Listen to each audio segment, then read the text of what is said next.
बाहर बहुत ज्यादा ठंड थी और जैसे जैसे रात बढ़ रही थी वैसे वैसे ठंड भी बढ़ती जा रही थी, लेकिन अंदर कमरे का एनवायरनमेंट थोड़ा गर्म होता जा रहा था। जब उसने जानवी का वो ऑकवर्ड सा रिप्लाई सुना तो कुछ कहा नहीं, बस उसके हाथ जानवी की कमर पे ऊपर नीचे घूम रहे थे। जानवी का हाथ इस टाइम आरव की छाती पर था तो आरव ने उसे अपनी तरफ खींच लिया। उसके सीने से लगी हुई जानवी आरव के दिलों की धड़कनों को सुनकर बहुत अच्छा महसूस कर रही थी। ऐसा लग रहा था उसके अंदर का जो खालीपन है वो आरव के आने से पूरा हो चुका है। आरव की लंबी से उंगलियां कभी उसके बालों को सहलाती तो कभी उसकी कमर को। वो आगे एक कदम लेना चाहता था लेकिन कहीं ना कहीं ऐसा करने से थोड़ा घबरा रहा था कि इस टाइम पे वो करना सही रहेगा या नहीं। जानवी की सांसें आरव के हरकतों से ऊपर नीचे हो रही थी। धीरे धीरे उसकी आंखें रोने वाली हो गई क्योंकि वो अपने अंदर इस टाइम बहुत सारे इमोशंस फील कर रही थी। आरव के हाथों से वो खुद को छुड़वाए स्ट्रगल करे इतनी हिम्मत और इतनी स्ट्रेंथ उसके अंदर नहीं थी। बस उसने खुद को आरव के हाथों में छोड़ दिया था और बदले में उसकी शर्ट को कस के पकड़ लिया।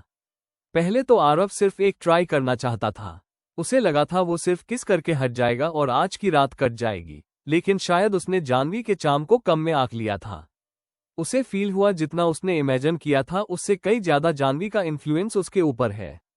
जिस कामनेस के ऊपर उसको प्राउड था, जिस सेल्फ कंट्रोल के ऊपर उसको इतना प्राउड था, अब वो जानवी के सामने धीरे धीरे फीका होता जा रहा था। उसके सामने वो खुद को कभी भी रोक नहीं सकता था।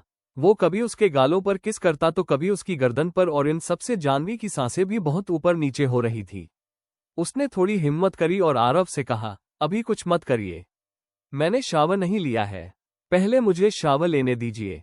जानवी की आवाज बहुत धीमी और सिडक्टिव लग रही थी, लेकिन उसकी बातों में आरव ने एक मैं पॉइंट पकड़ा और उसकी तरफ चमकती हुए आंखों से देखकर पूछा, इसका मतलब तुम्हें मंजूर है?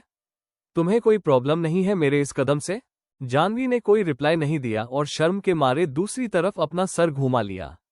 वो इस टाइम आरव की आग जैसी जल रही आंखों में देखने की हिम्मत नहीं कर पा रही थी। ये देखकर आरव के फेस पर बहुत रेयर, जेंटल सी स्माइल आ गई। अगर तुम कुछ नहीं कहती हो तो फिर मैं अस्यूम करूंगा तुम मुझे हाँ बोल रही हो। वैसे भी अब मुझसे और वेट नहीं होने वाला। रही बात शावर की तो वो तो हमें बाद में भी लेना है, तो अभी क्यों ले? इतना बोलने के बाद आरव अपने स्टडी टेबल से उठा और उसे बेडरूम की तरफ उठा के ले गया। बेडरूम के अंदर जो येलो लाइट्स थी उन्हें थोड़ा डिम कर दिया गया ताकि रूम का माहौल अच्छा हो जाए। उसने रिमोट कंट्रोल उठाया और अपने ऑटोमेटिक कर्टन को बंद कर दिया ताकि उनके इंटीमेट मोमेंट्स उनके रूम तक ही रहे और बाहर किसी को ना दिखे। उस हल्की सी रोशनी में जमीन पर बिखरे पड़े कपड़े ये बयां कर रहे थे कि आज रात दोनों एक हो जाएंगे। दोनों ही चादर के अंदर एक दूसरे से लिपटे हुए थे, एक दूसरे में उलझे हुए थे। थोड़ी देर बाद ही चादर के अंदर से इश्क की आवाजें गूंजने लगी। आरव के बार बार किस करने की वजह से जानवी काफी ज्यादा काम डाउन हो गई थी। आरव का शरीर जानवी के ऊपर था और वो उसे हक करके, अपने अंदर समेट के, अपने अंदर का सारा प्यार उसे फील करवा रहा था। अपने मूवमेंट्स को लेकर वो थोड़ा अनयूजुअल फील कर रहा था, जिसकी वजह से जानवी भी ऑकवर्ड हो रही थी। वो हिलने में डर रही थी, इसलिए अपनी आंखें बंद करके लेटी रही। वहीं आरव ने भी उसको आंखें बंद करते देखा तो जो कर रहा था वो करते करते रुका और उसको देखकर हंसने लगा। उसकी हंसी सुनकर जानवी ने भी अपनी आंखें खोली। जैसे ही जानवी ने उसकी स्माइल देखी वैसे ही उसका दिल एक बार फिर से पसीज गया। जिस तरह से जानवी का बिहेवियर था, जितनी कोल्ड वो दूसरे लोगों के साथ रहती थी, इस टाइम वो सारी कोल्डनेस उसके अंदर से गायब हो गई थी। तुम नर्वस हो या फिर प्रे कर रही हो? जब आरव ने जानवी को अपने चेस्ट के सामने दोनों हाथ जोड़े शांति से लेटे देखा तो ये सवाल पूछा। इस टाइम जानवी का पूरा शरीर कॉप रहा था। उसने थोड़ा एम्बेस्ड होते हुए कहा, नहीं तो मिस्टर ओबरॉय। मैं उसकी आंखों में देखकर आरव फिर बहुत प्यार से हंसा और उसके सर को सहलाते हुए बोला, मैं हूं ना यहाँ पर, फिर तुम क्यों डर रही हो? डरो मत, ठीक है? मेरे साथ रहो हमेशा एंड आई एम श्योर कोई लाइफ में तुम्हें दोबारा परेशान नहीं करेगा। दोबारा तुम्हारी आंखों में किसी और की वजह से मैं कभी आंसू नहीं आने दूंगा। तुम हमेशा मेरी वाइफ रहोगी। मैं तुमसे और तुम मुझसे हमेशा बिलोंग करोगे, ठीक है? आरव की वो डीप सेंसिटिव आवाज जानवी के कानों में पहुंची और वो भी अपनी फीलिंग्स बयां करना चाहती थी। वो समझ गई थी कि जब तक वो उसकी वाइफ रहेगी तब तक ये पूरी दुनिया उनसे बिलोंग करेगी। तब तक कोई उसे कभी परेशान नहीं करेगा। वो ये भी हिंट दे रहा था कि इस शादी में उसकी लॉयल्टी हमेशा उसी की तरफ रहेगी और वो कभी चीट नहीं करेगा। आरव की आवाज जब जानवी के कानों में पड़ी तो उसे लगा जैसे वो रोना चाहती है। उसकी आंखें पूरी आंसुओं से भीग गई थी और वो बार बार अपनी आंखों बंद करके आंसू रोकने की कोशिश कर रही थी।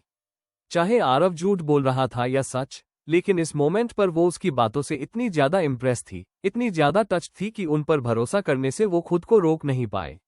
न जाने कितने टाइम से वो ऐसे अलग अलग तरह की चीजें टॉलरेट कर रही थी, बिना रोए, बिना किसी के सामने झुके।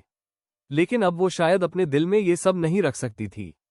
पहली बार वो किसी के सामने रोना चाहती थी, पहली बार वो किसी का सहारा लेकर जीना चाहती थी। तुम क्यों रो रही हो? मैंने तो अब तक शुरू भी नहीं किया है। I don't like your tears. Aarav ने जाह्नवी के आंसू पोंछे।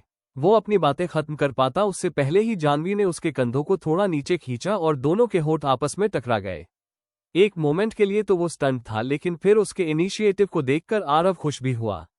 ऐसा चांस तो वो जाने नहीं देने वाला था, इसलिए उसने कंबल लिया और उससे दोनों को ढक दिया और उसके बाद अटैक शुरू हुआ। जाह्नवी और आरव दोनों ही अपनी तरह से अपनी अपनी फीलिंग्स एक्सप्रेस करने की पूरी कोशिश कर रहे थे। जाह्नवी धीरे धीरे शांत हो गई थी और आरव के साथ इतना खो गई कि उसे होश ही नहीं रहा वो क्या कर रही है। उसे शायद ही याद रहा कि कब उसे दर्द हुआ या उसने स्ट्रगल किया। वहीं आरव के बड़े से हाथ बार बार जाह्नवी को सहला रहे थे, उसके दर्द को दूर कर रहे थे। जाह्नवी को अपने कानों में अपना नाम आरव के मुंह से बार बार सुनाई दे रहा था, जैसे शायद ये नाम सुनने के बाद ही दोनों के दिल शांत हो सकते हैं। दोनों के दिल को तसल्ली मिली कि हाँ, अब वो एक हो गए हैं। आज के बाद वो जाह्नवी को कभी अपने से दूर नहीं जाने देगा, ये आरव ने फैसला कर लिया था, चाहे सिचुएशन कैसी ही क्यों ना हो। सब नया साल अभी भी सेलिब्रेट कर रहे थे और उसके पटाखों का शोर भी अभी तक खत्म नहीं हुआ था। पर्दों पे रिफ्लेक्ट होके जो लाइट आ रही थी और पटाखे की आवाज आ रही थी, उससे पता लग रहा था बाहर लोग अभी भी कितना एंजॉय कर रहे हैं। अंदर बेडरूम में भी उन दोनों के लिए चीज काफी स्मूथ ही चल रही थी। क्या सच में इस मोमेंट के बाद उनकी असली लाइफ शुरू हो जाएगी? इतनी बड़ी लाइफ, और क्या इस लाइफ का एंड ऐसा ही होगा? जाह्नवी कुछ नहीं जानती थी। वो बस इतना जानती थी कि उसे अब बहादुर बनके अपने पति को बहुत जेन्युइनली ट्रीट करना है। उसे मन से ये एक्सेप्ट करना होगा कि अब वो छोटी बच्ची नहीं रही। इस साल वो 27 की हो जाएगी और आरव 31 का हो जाएगा। आखिर कब तक वो अपनी लाइफ ऐसे वेस्ट करती रहेगी? अगर उसने अपना ये चांस मिस कर दिया तो शायद वो अपनी उम्र ऐसे ही गंवाती रहेगी, लेकिन उस उम्र में जो प्यार, जो सम्मान उसे मिलना चाहिए वो नहीं मिलेगा। यही सोचते सोचते जाह्नवी खो गई। बहुत सारे राउंड चले, उसके बाद जाकर कहीं पति पत्नी का वो वार खत्म हुआ। जब तक उसने जाह्नवी को वॉश किया, उसको क्लीन करके वापस बिस्तर पर लेटाया, तब तक काफी ज्यादा लेट हो चुका था।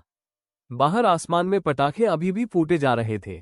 उसने एक गर्म और साफ चादर निकाली और उसे बिस्तर पर उड़ा दिया।